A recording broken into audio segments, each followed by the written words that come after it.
السلام علیکم جاوید مجھے کافی عرصے بعد نظر آیا تھا۔ اس نے مجھے دیکھا تو قریب آ کر گرم جوشی سے ملا اور قریبی ہوٹل میں لے گیا۔ جاتے ہی اس نے ایک چائے کا آرڈر دیا تو میں نے چو کر پوچھا، تم نہیں پیو گے؟ کہنے لگا، سر عرصہ ہوا میں اب چائے نہیں پیتا۔ مجھے اس کے جواب پہ تعجب ہوا تھا، کیونکہ میں جانتا تھا کہ وہ شروع سے ہی چائے کا شوقین ہے۔ تم نے کیوں چھوڑ دی؟ میں نے حیرانی سے پوچھا۔ مجھے لگا چائے کی زیادتی کی وجہ سے کوئی طبی مسئلہ ہو گیا ہوگا جس کی وجہ سے چائے چھوڑنی پڑی۔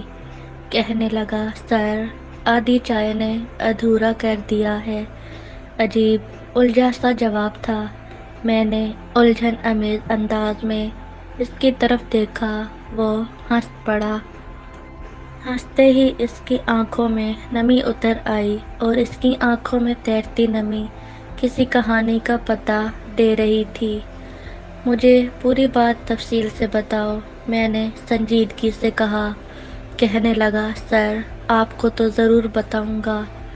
بتاؤ پھر۔ میں اس کی طرف متوجہ ہو گیا۔ سر کچھ عرصہ پہلے ایک مہربان ہمارے گھر مہمان بن کر آئی تھی۔ میری طرح وہ بھی چائے کی شوقین تھی۔ میں نے جیسے ہی چائے کے کپ کو ہاتھ لگایا، حسب معمول وہ آدم کی ہاف ہاف اس نے کمرے سے نکلتے ہی نعرہ بلند کیا۔ یہ اس کا روز کا معمول تھا۔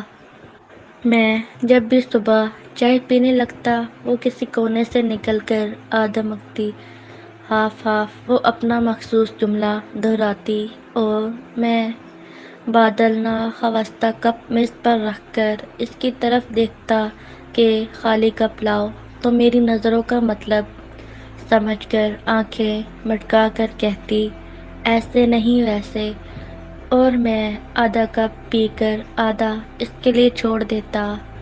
تب تک وہ انتظار کرتی اور میں جیسے ہی آدھا کپ میز پر رکھتا، وہ بلی کی طرح جھپٹ کر اسے اٹھاتی اور ہونٹوں سے لگا لیتی۔ پہلے پہل تو مجھے یہ سب عجیب سا لگتا تھا، بلکہ کوفت ہوتی تھی، مگر آہستہ آہستہ میں عادی ہوتا گیا۔ اب میں خود ہی آدھا کپ چھوڑ دیتا تھا۔ وہ بلا کی شوخ و چنچل تھی، اس لیے میرے گھر والے بھی اس کی کسی بات کا برا نہیں مناتے تھے۔ کہہ دیتے کہ اس کی عادت ہی ایسی ہے۔ وہ ہمارے قریبی رشتہ داروں میں سے تھی۔ اسے پڑھنے کا شوق تھا اور گاؤں سے کالج دور ہونے کی وجہ سے اسے بھروسے ہونے کے ناطے ہمارے گھر بھیج دیا گیا۔ حالانکہ اسی شہر میں اس کے دو تایا بھی رہتے تھے، لیکن بھروسہ ہم پر کیا گیا تھا۔ پہلے تو 2-4 دن تو وہ اپنے آپ میں سمٹی سمٹی سی رہی۔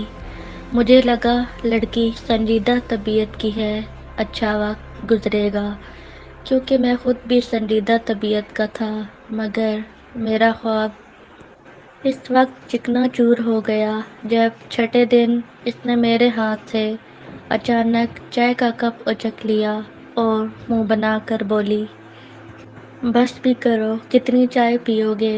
کب سے دیکھ رہی ہوں کہ مجھے بھی پوچھو گے۔ میں ہکا بکا سا اس کی طرف دیکھے جا رہا تھا اور میری امی مجھے دیکھ کر ہنس رہی تھی۔ پھر اس کے بعد وہ کھلتی گئی اور ایک ماں کے قلیل عرصے سے ایسے لگنے لگا جیسے یہ اسی کا گھر ہے اور ہم اجنبی ہیں، یا شاید صرف میں اجنبی تھا بس، کیونکہ امی ابو تو اس کی آمد سے بہت ہی خوش تھے اور اس کی طرفداری بھی کرتے تھے، بس میری ذرا اس سے کم ہی بنتی تھی۔ ہم 2 بہن بھائی تھے۔ بہن مجھ سے بڑی تھی تو اس کی تعلیم مکمل ہوتے ہی 2 سال پہلے اس کی شادی کر دی گئی۔ امی کی تو کوشش تھی کہ دونوں کی ایک ساتھ ہی شادی کی جائے تاکہ گھر میں کوئی تو ہو جو امی کا ہاتھ بٹا سکے، مگر میں ابھی پڑھ رہا تھا، اس لیے صاف انکار کر دیا کہ جب تک پڑھائی مکمل نہیں ہوتی شادی کا سوچنا بھی مت۔ اور جب سے روبینہ آئی تھی امی کو آرام مل گیا تھا۔ امی بس تھوڑا بہت کچھ کر لیتی تھیں، وہ بھی روبینہ کی غیر موجودگی میں، ورنہ وہ امی کو کچھ کرنے ہی نہیں دیتی تھی۔ جس دن کالج سے چھٹی ہوتی وہ کسی بدروح کی مانند پورے گھر میں چکراتی پھرتی اور گھر کی صفائی سے لے کر کپڑے دھونے تک سب خوشی خوشی کرتی تھی۔ امی بھی اس کا ہاتھ بٹا دیتی تھی، لیکن روبینہ کی کوشش ہوتی کہ سارے کام وہی کر لے، اور پھر ایسے میں اس کو ہی ترجیح ملنی تھی، کیونکہ میں کون سا امی کو کپڑے دھو کر یا کھانا بنا کر دیتا تھا۔ اس کی ہر شوخی پر اسے امی ابو کی حمایت حاصل تھی۔ یوں تو وہ میرے بھی کام کرتی تھی، کمرے کی صفائی اور میرے کپڑے دھونے سے لے کر استری کرنے تک سب وہی کرتی تھی، لیکن میں سمجھتا تھا کہ اس کے احسان کا بدلہ میں اسے کالج لانے اور لے جانے میں پورا کر دیتا ہوں، اس لیے کبھی اس کا مشکور نہیں ہوا، حالانکہ اس نے کئی بار مجھ سے کہا بھی کہ کبھی شکریہ بھی کر دیا کرو۔ جواب میں اسے کہہ دیتا کہ میں نے تمہیں کبھی کہا کہ میرا شکریہ ادا کرو؟ روز تمہیں نوکر کی طرح پک اینڈ ڈراپ کرتا ہوں، خیر تم تو لگتے بھی نوکر ہی ہو۔ اس نے زبان نکال کر مجھے چڑھایا۔ میرا دل کیا اسے چھت پر لے جا کر دھکا دے دوں، مگر میں صرف سوچ سکتا تھا، کر نہیں سکتا تھا، اس لیے خود پر ضبط کیا۔ اس کا اور میرا کالج پاس پاس ہی تھا، اس لیے اس کو لے جانے اور لانے کی ذمہ داری بھی میری ہی تھی۔ حالانکہ اس ظلم پر میں نے بہت احتجاج کیا، مگر نکار خانے میں طوطی کی کون سنتا ہے، الٹا مجھے ہی کھری کھری سنا دی گئیں۔ کہہ دیتے تم نے کون سا اسپیشل اس کے لیے جانا ہے، یا روبینہ کے بیٹھ جانے سے تمہاری بائک کا خرچ بڑھ جائے گا۔ میرے پاس کوئی معقول بہانہ نہیں تھا، ہوتا بھی تو کون سا گھر والوں نے مان لینا تھا، اس لیے نہ چاہتے ہوئے بھی ڈیوٹی دینا پڑ رہی تھی۔ اگرچہ چائے مجھے بھی بہت پسند تھی، مگر وہ تو چائے کی دیوانی تھی۔ اکثر کہتی تھی کہ چائے میرا دوسرا عشق ہے، اور پہلا میں پوچھتا تو وہ خاموش ہو جاتی۔ پہلا عشق کتابیں ہوں گی، میں خود ہی اندازہ لگاتا، کیونکہ اسے پڑھنے کا بہت شوق تھا۔ کالج کی کتابوں کے علاوہ بھی وہ ناول، سٹوری، اخبار جو بھی ملتا اسے چاٹ جاتی تھی۔ خاص طور پر یہ لو سٹوریز بہت پسند تھی اسے، اور مجھے ان سے الجھن ہوتی تھی۔ ہر روز اس نے معمول بنا لیا تھا کہ میری آدھی چائے ضرور پینی ہے، اور مجھے بھی جیسے عادت سی ہو گئی تھی اب۔ وہ جانتی تھی کہ آدھے کپ سے میرا گزارا نہیں ہوگا، اس لیے فوراً ہی میرے لیے چائے کا دوسرا کپ لے آتی تھی۔ ایک بار میں نے اس سے پوچھا تھا کہ ایسا کیوں کرتی ہو؟ جواب دینے کے بجائے اس نے عجیب سی نظروں سے چند پل مجھے گھورا اور فلسفانہ سے انداز میں بولی، کچھ کام صرف دل کی خوشی کے لیے بھی کیے جاتے ہیں، چاہے ان کی کوئی وجہ ہو یا نہ ہو۔ دل بھی بے وجہ خوش نہیں ہوتا۔ میں نے دھیرے سے کہا تو اس نے مجھے گھور کر دیکھا اور زیر لب الو کہہ کر وہاں سے چلی گئی۔ میں منہ پھاڑے اسے جاتا دیکھتا رہا۔ لفظ الو میں نے سن لیا تھا، اور ایک بار پھر دل کیا کہ اسے چھت پر لے جا کر دھکا دے دوں، مگر ضبط کرنا پڑا، کیونکہ یہ ناممکن تھا۔ 2-3 ماہ بعد وہ 1-2 دن کے لیے اپنے گھر چلی جاتی تھی۔ اس بار واپس آئی تو امی کہنے لگی، روبینہ کے بنا ایسا لگتا ہے جیسے ہم گھر میں نہیں کسی جنگل میں رہ رہے ہوں۔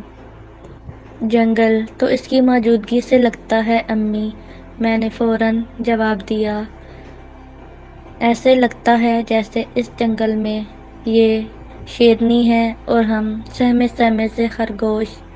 میری بات پر روبینہ نے حسب عادت مجھے گھورا۔ آنٹی دیکھ لیں اس کو، وہ امی سے لاڈ بھرے انداز میں بولی، جیسے ایک بیٹی اپنی ماں سے شکایت لگائے اور اسے یقین ہو کہ اس کی ہی حمایت کی جائے گی۔ آنٹی تو کئی سال سے دیکھ رہی ہیں مجھے، اب تم دیکھ لو۔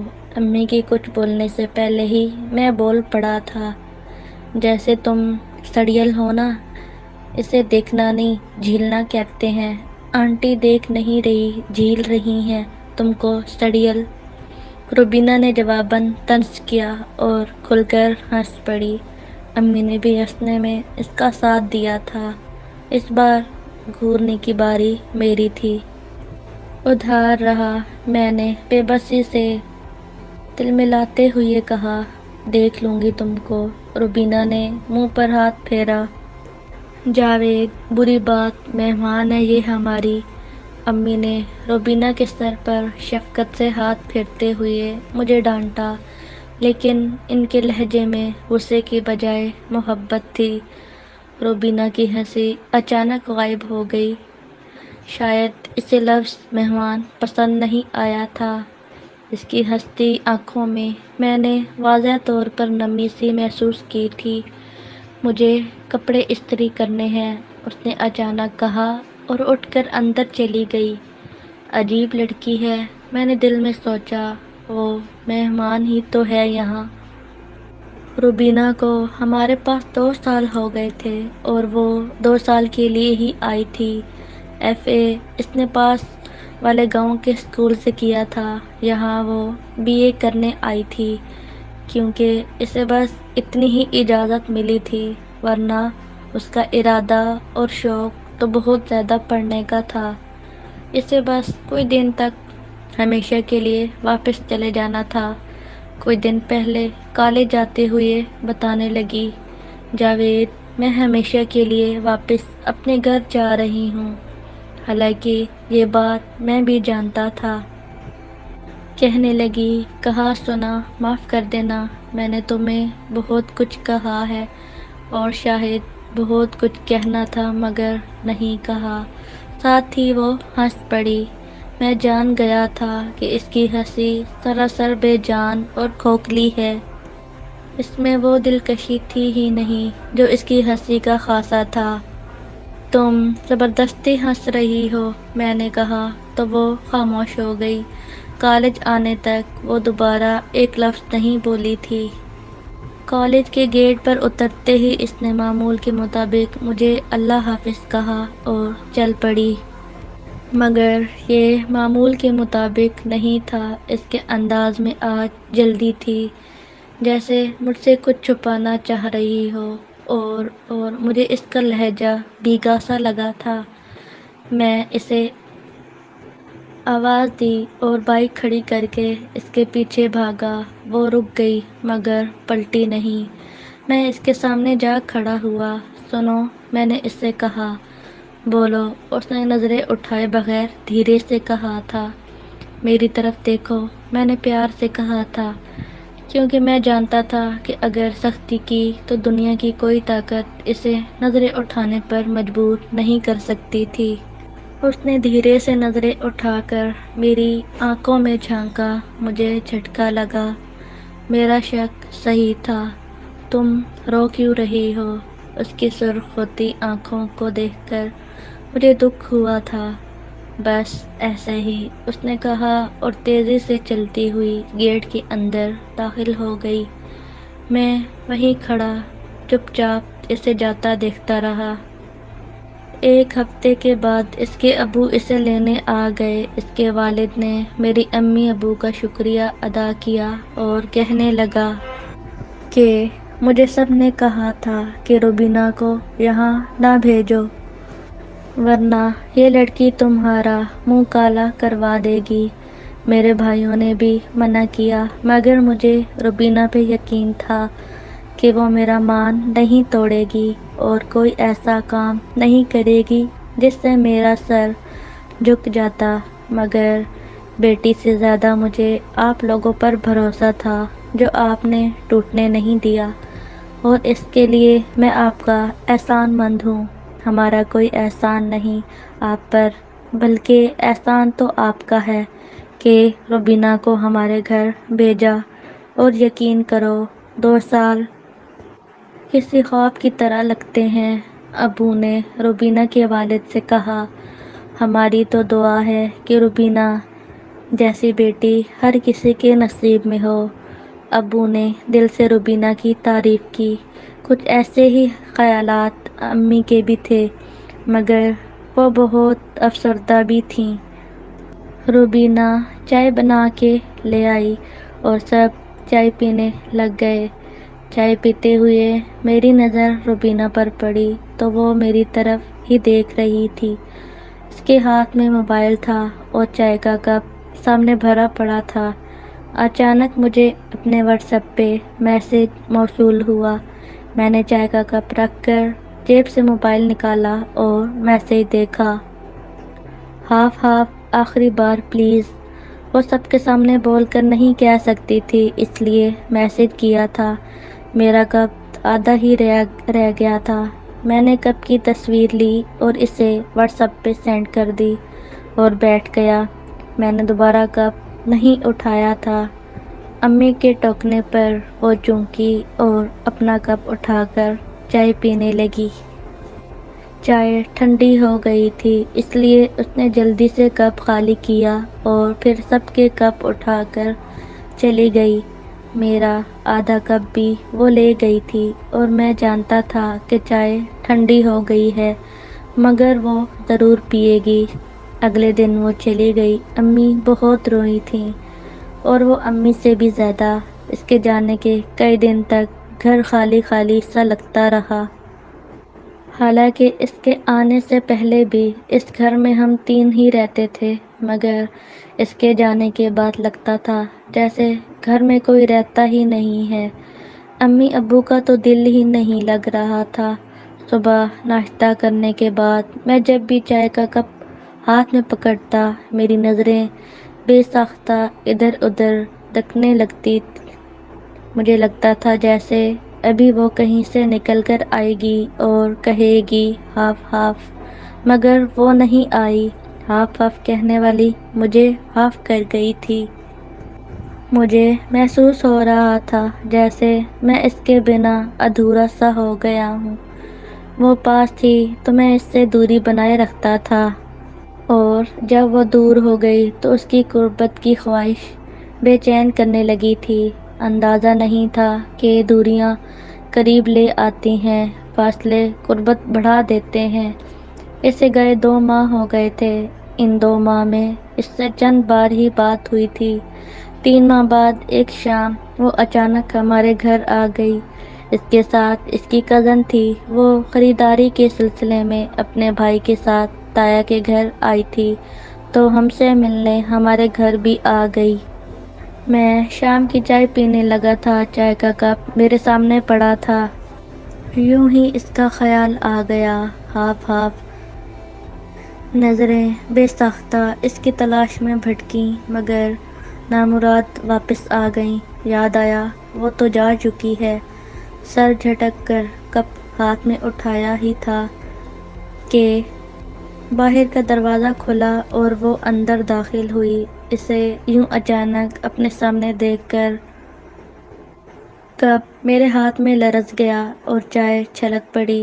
شاید یہ خیال سچ ہونے اور اس کے آنے کی خوشی تھی، یا پھر چائے کو بھی اس کے آنے کی خوشی ہوئی تھی، اس لیے چھلک پڑی تھی۔ مجھے لگا ابھی وہ اپنے مخصوص انداز میں کہے گی ہاف ہاف۔ میں نے چائے کا کپ واپس رکھ دیا اور اٹھ کر کھڑا ہو گیا، مگر اس نے ایسا کچھ نہیں کہا۔ قریب آ کر اس نے سنجیدہ سے لہجے میں سلام کیا اور امی سے لپٹ گئی۔ اس کی کزن نے بھی مجھے سلام کیا اور امی سے مل کر دونوں پاس رکھی کرسیوں پر بیٹھ گئیں۔ میں نے اس کی طرف دیکھا اور پھر چائے کی طرف۔ ہاف ہاف، میں نے مسکراتے ہوئے کہا، میں اب چائے نہیں پیتی۔ اس کے جواب سے مجھے شوق سا لگا تھا۔ بات تھی بھی عجیب کہ چائے جس کا دوسرا عشق تھا وہ کہہ رہی تھی میں چائے نہیں پیتی۔ اس کی کزن ساتھ تھی، اس لیے میں نے مزید کوئی بات نہیں کی اور خاموش ہو گیا، مگر میں نے پھر چائے کو ہاتھ نہیں لگایا تھا۔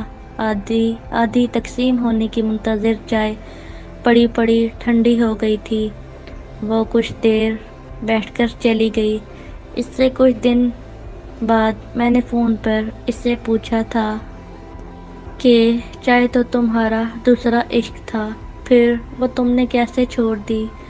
اور اس نے نرم سے لہجے میں جواب دیا تھا میرے لیے پہلا عشق اہم تھا، دوسرا نہیں۔ اگر وہ میسر نہیں تو دوسرے کی کیا اہمیت؟ پہلا عشق، میں نے لرزتے دل کے ساتھ جملہ ادھورا چھوڑ دیا۔ تم، اس کی آواز بھر آ گئی۔ فون کب کا بند ہو گیا تھا، مگر میں ابھی بھی کان سے لگائے کھڑا تھا۔ تم، اس کے الفاظ ابھی تک سماعت میں گونج رہے تھے۔ میں، اس کا پہلا عشق تھا اور دوسرا چائے۔ میں جانتا تھا کہ اس کا پہلا اور دوسرا عشق میں ہی تھا، اور یہ مجھے 2 ماہ پہلے ہی پتہ چلا تھا۔ 2 ماہ پہلے اس کی چھوٹی بہن سے فون پر بات ہوئی تھی تو مجھے پتہ چلا کہ روبینہ نے زندگی میں کبھی چائے کو ہاتھ نہیں لگایا تھا۔ اسے چائے پسند ہی نہیں تھی۔ اس نے صرف 2 سال چائے پی تھی، وہ بھی میری وجہ سے، کیونکہ وہ جب ہمارے گھر آئی تو اسے پتہ چلا کہ میں چائے کا شوقین ہوں، تو چائے اس کا عشق بن گیا، دوسرا عشق۔ اس کا پہلا عشق میں تھا اور میری وجہ سے اس نے چائے سے عشق کیا تھا، اور اس حساب سے اس کا پہلا اور دوسرا عشق میں ہی تھا۔ میں اس کی مجبوری بھی جانتا تھا۔ کئی سال پہلے اس کا نکاح اس کے کزن کے ساتھ کر دیا گیا تھا۔ میں نے ایک بار اس سے پوچھا تھا کہ تم کو پتہ تھا کہ تم کسی اور کی ہو، پھر کیوں محبت کے جال میں الجھی تم؟ کہنے لگی نہ اس وقت میرے اختیار میں کچھ تھا اور نہ اب ہے۔ نکاح مجھ سے پوچھ کر کیا گیا تھا، مگر دل نے مجھ سے پوچھا ہی نہیں اور محبت کر بیٹھا تم سے۔ وہ شادی سے انکار کرنا چاہتی تھی، مگر میں نے اسے منع کر دیا۔ میں ہرگز نہیں چاہتا تھا کہ وہ اپنے گھر والوں اور لوگوں کی نظروں میں بری بنے۔ لوگ اس کے باپ کو کہیں کہ ہم نہ کہتے تھے کہ یہ لڑکی تمہارا منہ کالا کروائے گی، اور اس کے باپ کا سر ہمیشہ کے لیے جھک جائے۔ مجھے کسی صورت گوارا نہیں تھا کہ اس کے باپ کو اپنی بیٹی پر جو مان اور غرور ہے وہ ٹوٹ جائے، بھلے اس میں ہم دونوں ہی کیوں نہ ٹوٹ جائیں۔ اور سر، ہم ٹوٹ گئے، مگر ہم نے ان کا مان نہیں ٹوٹنے دیا۔ ہم نے اچھا کیا نا سر؟ اس نے بھیگی آنکھوں کے ساتھ لرزتے ہونٹوں پہ زبردستی مسکراہٹ سجاتے ہوئے مجھ سے پوچھا۔ میرے پاس اس کے سوال کا جواب نہیں میں تھا، مگر میں خاموش رہا۔ بولیے نا سر، ہم نے اچھا کیا نا؟ اس نے دوبارہ سوال کیا۔ ہاں، مگر تم دونوں نے اپنے ساتھ برا کیا۔ میں نے اس کی نم آنکھوں میں جھانکتے ہوئے دھیرے سے کہا، اچھا بننے کے چکر میں اپنے ساتھ تو برا ہو ہی جاتا ہے، اس نے فلسفانہ انداز میں کہا اور ہنس پڑا، اور میں سوچ رہا تھا کہ نم آنکھوں کے ساتھ ہنسنا کتنا اذیت ناک ہوتا ہوگا، یہ وہی جانتا ہے جو اس اذیت سے گزرا ہو۔ وقت گزرتا رہا، میں تقریباً بھول ہی چکا تھا کہ اچانک ایک دن جاوید کا فون آ گیا۔ کیسے ہیں سر؟ وہ چہکا۔ بڑے خوش لگ رہے ہو، میں نے پوچھا۔ اس کے انداز سے لگ رہا تھا جیسے وہ بہت خوش ہے۔ سر، 1 ہفتے بعد میری شادی ہے، اس لیے خوش ہوں۔ کس سے؟ بے اختیار میرے منہ سے نکل گیا۔ ظاہر ہے سر، لڑکی سے ہی ہوگی، اس نے کہکا لگایا۔ سوری، میرا مطلب تھا، میں نے وضاحت کرنا چاہی، مگر اس نے میری بات پوری نہیں ہونے دی اور جلدی سے بولا، سر، میں مکمل ہونے جا رہا ہوں۔ فون کے اسپیکر سے اس کی جذبات سے لرزتی آواز ابھری۔ روبینہ، میں نے سوالیہ انداز میں کہا۔ جی جی سر، روبینہ سے اس کی آواز میں لرز تھی۔ یہ جان کر مجھے بے حد خوشی ہوئی تھی۔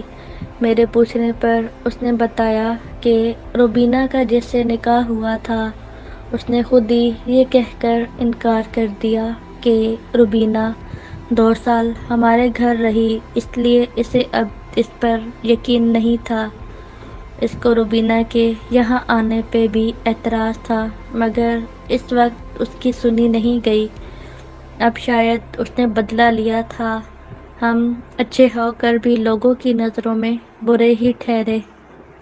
تو سر، ہم نے سوچا کہ کیوں نہ ہم ایک ہو کر سچ میں برے بن جائیں۔ کم از کم یہ ہمارے لیے تو اچھا ہوگا۔ اور سر، ہم دوسروں کی باتوں کو بھول کر اپنے لیے اچھے بن گئے۔ ہم نے اچھا کیا نا سر؟ اس نے پوچھا۔ تم نے بہت اچھا کیا، بہت ہی اچھا کیا، کیونکہ ہم کتنے ہی اچھے کیوں نہ بن جائیں، دوسروں کی نظروں میں کہیں نہ کہیں برے ہی رہتے ہیں۔ اس لیے اپنی آنکھوں سے خواب نوچنے کے بجائے لوگوں کی باتوں کو خود سے نوچ کر پھینک دینا چاہیے۔ جاوید دوبارہ مجھے ملا تو وہ ایک ہوٹل پہ بیٹھا چائے پی رہا تھا۔ میں اس کے پاس گیا، ہمیشہ کی طرح گرم جوشی سے ملا۔ اس نے 2 چائے کا آرڈر دیا تو میں نے حیرانی سے کہا، تمہاری چائے ابھی باقی ہے؟ پہلے وہ تو ختم کر لو۔ کہنے لگا، سر، میں جب بھی گھر سے باہر چائے پیتا ہوں تو ہاف کپ پیتا ہوں، اور گھر میں ہم دونوں ایک چائے ہاف پیتے ہیں۔ ہاف چائے پینے والے کے چہرے پر مکمل ہونے کا رنگ سب سے نمایاں تھا۔